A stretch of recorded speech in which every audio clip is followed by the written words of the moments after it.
Good evening, I'm Richard Quest. Quest means business. This is CNN.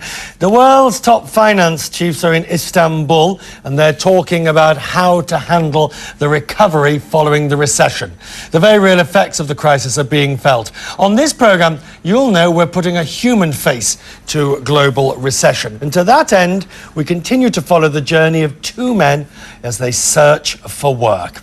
First, we'll bring you an update on Raja Kanafani, a freelance copy editor who lives in Beirut. And tonight, we introduce you a new job quester, Rodrigo Medina. Rodrigo's looking for a sales position in Barcelona in Spain.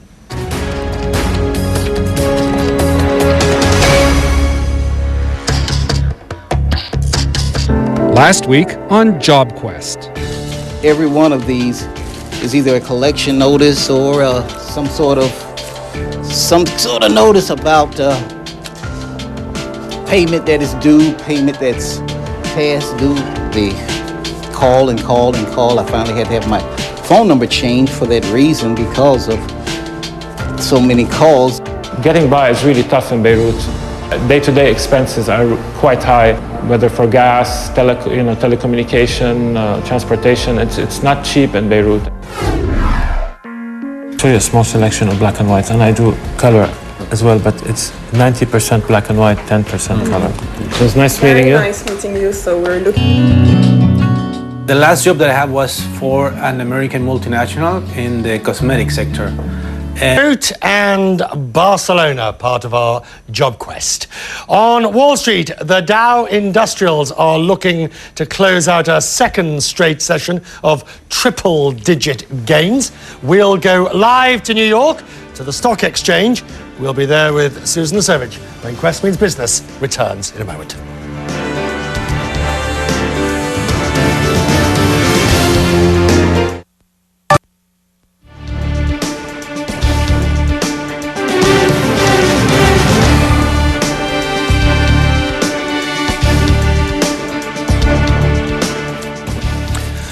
Welcome back. There has been much talk on Wall Street about whether or not the Dow can pull out its second triple-digit gain in as many days, a feat we haven't seen since back in April. Susan Lasovich is on the floor of the New York Stock Exchange. Afternoon to you, Susan. There is a feeling, there is a generosity of spirit that's going on there, and I'm not sure what's backing it up. You would have me scratching my head as well. Richard, there's just not a whole lot of news the last 2 days. And having said that, today in particular, the news is really not on this trading floor. It's whether it's Australia raising interest rates, the first major economy, if you will. Adrian Finnegan talking to Ericsson's incoming chief executive, CEO Hans Vestberg. If I got rained on once, it was twice, and then it was 3 times. Pretty much every time I put my nose out of the front door, I got rained on. Oh, delighted that you found it funny when it's gone right on my chest, I tell you. Guillermo's at the World Weather Centre. We got a fair share of rain too. Well, I think that we are going to see rain for tomorrow. Then Thursday is going to get a little bit better. Friday is going to get a little bit better, and on Saturday we'll get more rain. But Richard, look at Ireland in here, the southern parts. Look at Germany. I mean, I can tell you so many cities in Germany, from Nuremberg to Münster to Munich to Leipzig. In just a moment.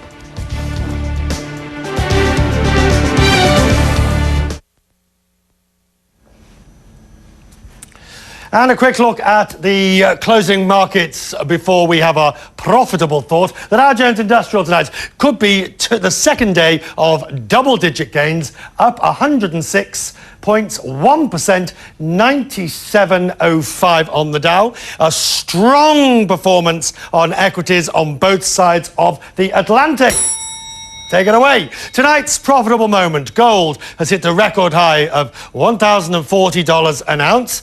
There are no shortages of the reasons why. There was the rise in Australian interest rates, and that suggested economic growth picking up thanks to stronger Asian economies, especially, of course, China and Southeast Asia. Commodity prices also rising, all metals. There are reports, for example, that oil-producing countries are secretly replanning and plotting to replace the dollar as the pricing currency for oil.